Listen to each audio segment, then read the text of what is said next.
So there was this gentleman. He was an aspiring actor, and all he wanted more than anything else in the world was to act. That was his job. That's what he really wanted to do. So he looked and looked and looked, and he finally found a job. It wasn't much. It was just one line that he had to memorize and recite on cue. And so he practiced this line over and over and over. And the line was, "Hark, I hear the cannons roaring." So he tried it over and over and over. He tried it different ways, tried doing it different things, and he finally felt like he perfected it. And so the day came, and the play began, and his part came, and the thunder of the cannons roared, cueing him to say his line. And he said, "Holy crap, what was that?" So I'm going to try not to do that to you. Thank you, Lone Star College colleagues, the graduating classes. I really appreciate you guys giving me the opportunity to speak. This is the first commencement speech that I've ever done before, so I hope I do you guys justice, especially considering all the hard work that you guys have done over the last few months. So, years ago,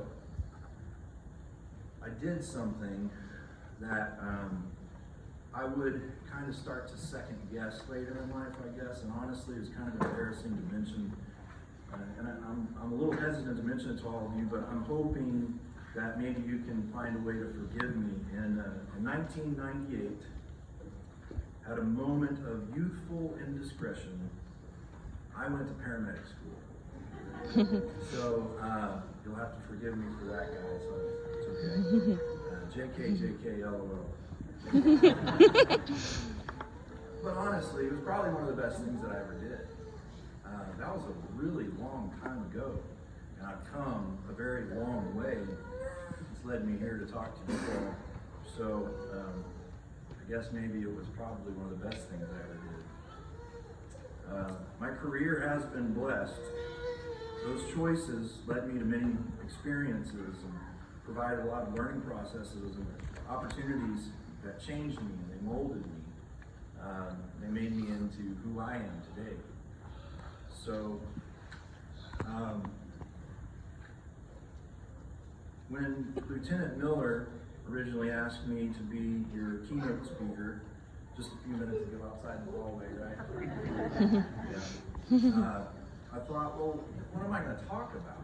I got to talk for 10 minutes to a bunch of people I've never met before, and it's got to be worthwhile. I don't want to waste their time, especially all these young gentlemen that have worked so hard for the last few months. I know what it's like because I've been there and I've done that, and that was one of the hardest things I've probably ever done. So I thought, well, why wouldn't I give them the same advice that I would give my own friends, my own family, my own kids who actually are here today as well. So, all joking aside, I'd like to talk to you all today about what I believe to be the most beneficial things that I did in my career. And hopefully, if these guys can maybe take that to heart, it might benefit them somehow, some way as well. So, here we go. I have 3 topics that I want to talk about. 3 things that are the most important things I feel like that is the most important to leading a successful fire and emergency services career. So first things first. Faith. You have to have faith. You have to believe in what you're doing. Because if you don't, it's going to be hard to find anybody else that's going to. So, religions vary, right? And me and my family, my wife and kids, we go to a First Baptist church. But notice I didn't say religion. I said faith. Faith is your relationship between yourself and God as you understanding. And that's what's most important. That's what is supposed to come first in what we do, and what you should do as well, I believe. Faith is your personal relationship with God. It should be what makes you who you are. Your faith should drive you. Your faith should motivate you, and your faith should always give you strength. Your faith should give you courage, because Lord knows you're going to need it. There's a lot of stuff that we do that you're going to need it. So, true faith leads people to do good things. And I think that if you take that to heart, it'll lead you to do good things as well. Therefore, you should hold the same respect to give God the first part and the best part of everything that you do. I promise you that if you do this, you'll live your life and your career. If you live your life and your career faithfully, you'll be rewarded for it, and you'll find your fair share of happiness to go with it. Second, number two, the second thing, your second priority. The second priority that should lead you to success and happiness probably has a lot to do with you being here today. Probably all of it. One way or another. They're the ones that are there for you through thick and thin. They're not the ones defined as the ones that are there for you in the good times. They're the ones who are there for you when everything falls apart, on your worst days. It's family. Your mother, your father, your grandparents, your cousins, your aunts and uncles. They are your blood, and yes, they are your family. However, sometimes family is not exclusively defined by genetics. When we consider all of these definitions, we find that family is defined by the hard times. Those you bleed with, you cry with, you sweat with, you hurt with, and those that fight alongside you in the same fight that you're in are not always related to you genetically, but they are no less your family. Firefighters, graduates, if you look around you, you'll notice today you've moved from the ranks of cadets to firefighters, and your family has grown significantly. And whether we're getting along, or whether we're arguing at the fire station, or what have you, when those tones go off, make no mistake about it. We're all in this mess together. So, in the fire service, you don't really make friends.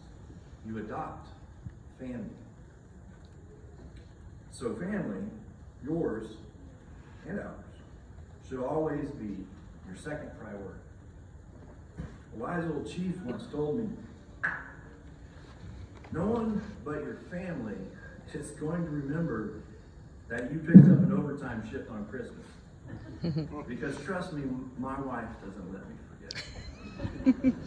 I love you. You probably won't remember all the calls. You won't remember the shift or what happened. But your wife and kids, your family, they will always remember it as that time that Dad was at work. Everyone has their fair share of holiday shifts by natural shift rotation. So I'm not telling you to try to get out of overtime, because overtime's pretty sweet sometimes.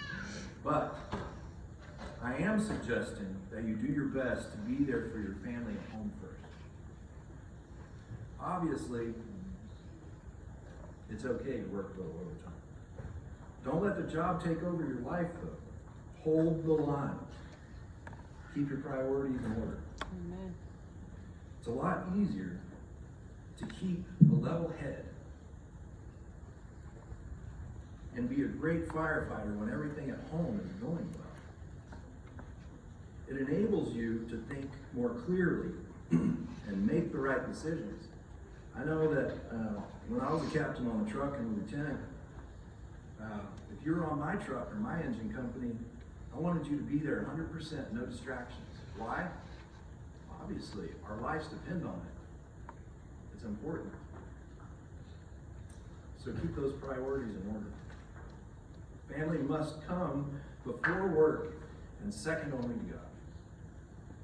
Third priority. This is a good one. This is the one you guys are going to like. It's what you worked so hard on for the last few months. It's fire. You got to keep fire in your life. It's our profession. It's who we are. It's the best job in the whole world. And it's a calling. It's not just a job. It's not just a career. This could mean different things to a lot of different people, a lot of different professions. Keep fire in your life. It could mean different things to different people, but for us, that's what it is. In your case, it's your profession, fire service. In other career fields, people define the profession. But in this job, fire service, our job, in a way, defines us. People, when they find out that you're a firefighter, they're going to expect certain things of you. They're going to expect that you have certain characteristics and qualities. Life, as well as this job, is supposed to be enjoyable when it can be. As the gray old salty dogs say, stay ate up with it, son. Because when I first started, that was actually something that she felt like. I went back because some of the guys that I worked with when I was coming up in the fire service are actually sitting on the right. Enjoy your life and love the job.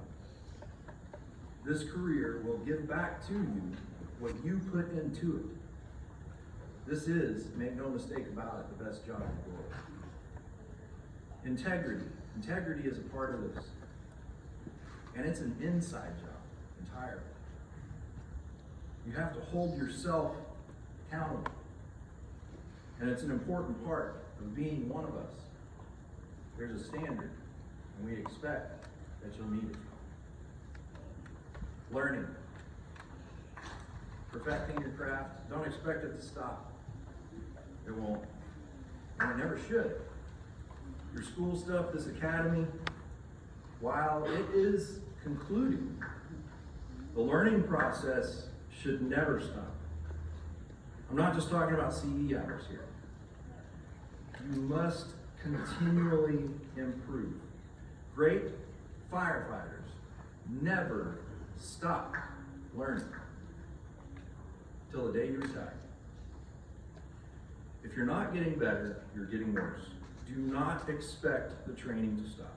A few years ago, I started to proceed my career as one of the world's longest and never-ending PhD programs because it's the way it felt, it's the way it feels, but that's a good thing. That's the way it should feel. You should never stop learning because, like others have said before me, you can't train too much for a job that can kill you. Or let no man's ghost ever say that their training let them down. So just like these priorities, always keep fire in your life. Lastly, you got to keep a sense of humor. You can't be too serious too often. There is a time and a place for humor. Use it appropriately. But please don't lose it. Calls for service, fires, public relations events. Be sure to use it appropriately, but never lose your sense of humor. In conclusion, you are all about to embark upon a career journey of your own. Your future is bright, and it's up to you what you make of it. So make it the best. I know that you will. I know that you'll make us all proud. So stay engaged. Remember those priorities: faith, family, and fire. I promise that if you do these things that I suggested, you will have a great, successful, happy career. Congratulations on your achievements here. You should be proud, and I hope you are. God bless all of you. God bless your families. And God bless the fire service. Amen.